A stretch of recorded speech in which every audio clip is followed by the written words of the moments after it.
नवग्राम के कोने में कन्हैया लोहार का एक छोटा सा घर था। उस दिन सुबह सवेरे कन्हैया लोहार अपने औजार लेकर काम पर निकल रहा था। उसकी पत्नी सीता ने उदास स्वर में कहा, कब तक चलेगा कन्हैया? हर रोज सुबह थोड़ी सी उम्मीद लेकर जाते हो और शाम को निराश होकर लौटते हो। क्या तुम्हें नहीं दिखता कि पूरे गांव में सबसे बुरी हालत हमारी ही है? राधा, उम्मीद ही तो अब आखिरी सहारा है। किसी दिन तो काम जरूर मिलेगा, बस भगवान थोड़ी दया कर दे। इसी बीच 10 साल का मनोज दौड़ता हुआ आया। उसकी मासूम आंखों में भूख थी, पर कुछ कहने की हिम्मत कम थी। पिताजी, कई दिनों से मन में अच्छा खाना खाने की इच्छा हो रही है। हमारे घर में दूसरों की तरह पकवान क्यों नहीं बनते? कन्हैया की आंखें नम हो गई। तू चिंता मत कर बेटा, हमारे दिन भी जरूर बदलेंगे।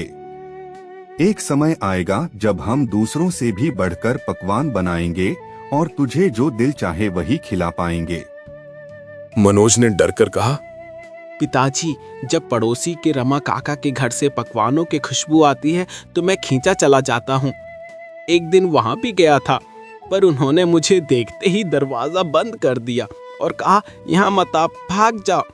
तब मैं वापस आ गया। सीता की आंखों से आंसू बह निकले। कन्हैया कुछ नहीं बोला। मौन में उसने अपने औजार उठाए और लोहार की भट्टी की ओर चल पड़ा। कन्हैया की लोहार की दुकान गांव के चौराहे पर थी। उस दिन जैसे ही उसने भट्टी जलाई और हथौड़ा उठाया, उसे लगा कि उसकी बाजुओं में पहले जैसी ताकत नहीं रही। हे भगवान, और कितनी परीक्षाएं लोगे। आज एक भी ग्राहक नहीं आया और घर की हालत। मनोज की मासूम बातें सब कुछ तोड़ कर रख देती हैं। तभी गांव के चौधरी दुकान पर आ पहुंचे। उनके चेहरे पर औपचारिक मुस्कान थी। कन्हैया, क्या हुआ?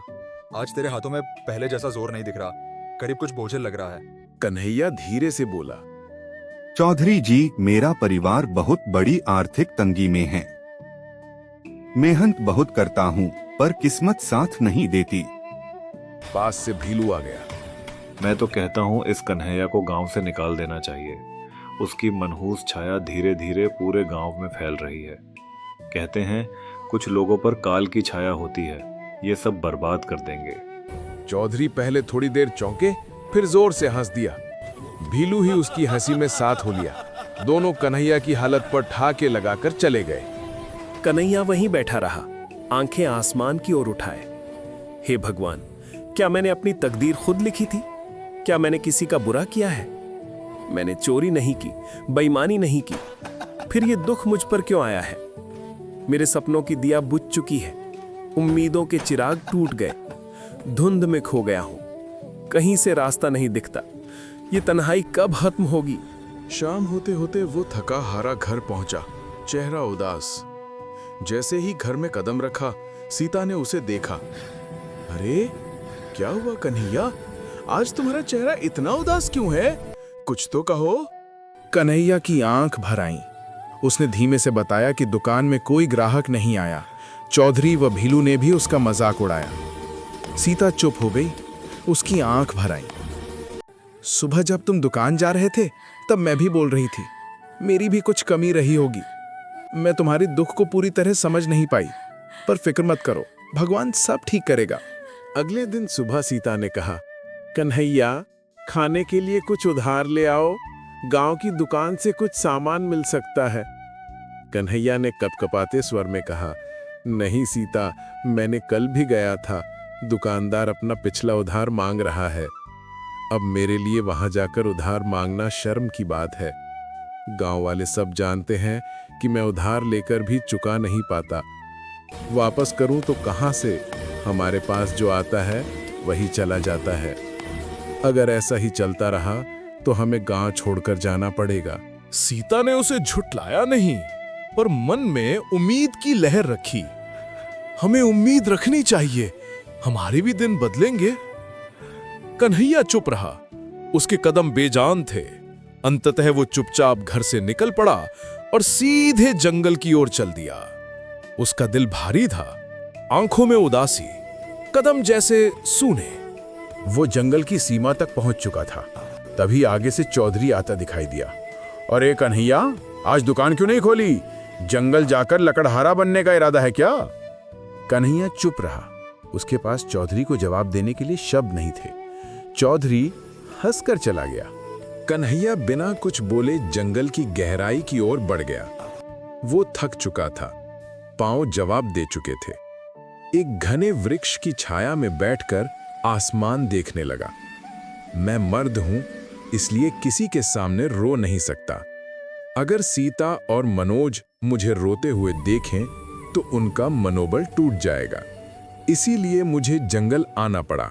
अचानक किसी के चीखने की आवाज उसके कानों में पड़ी। कोई है तो मेरी मदद करो, मदद करो। कन्हैया तुरंत देखने लगा और देखा कि एक साधु जमीन पर गिरे हुए थे।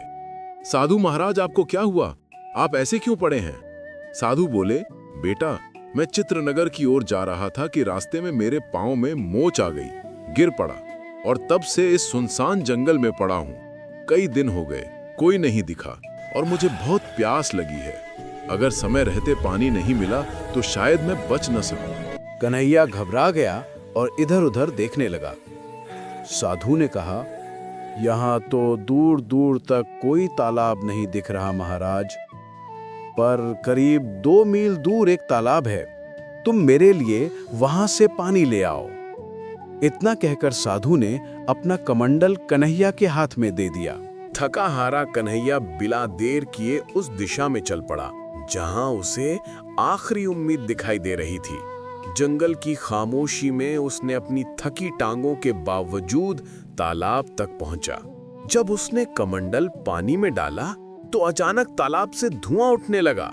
ये धुआं धीरे धीरे एक भयानक नारी की शक्ल लेने लगा। ये देख कन्हैया के अंदर डर और आश्चर्य की लहर तैर गई। डायन बोली, तेरी हिम्मत कैसे हुई इस तालाब का पानी लेने की? अगर तुझे ये जल चाहिए तो मेरी एक पहेली का उत्तर दे। उत्तर गलत दिया तो तुझे इसी तालाब में डुबो दूंगी। पर एक और राह है, तू बिना जल लिए यहां से चला जा। कन्हैया गहरी सोच में डूबा। एक ओर साधु की प्यास, दूसरी ओर मृत्यु का भय।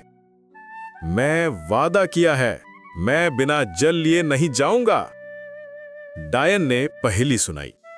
एक घर ऐसा जो हर दिशा में खुला हो, जिसके अंदर उजाला हो पर न कोई खिड़की हो न कोई दरवाजा, न दीवार न जमीन, फिर भी सब कुछ उसमें समाया हो।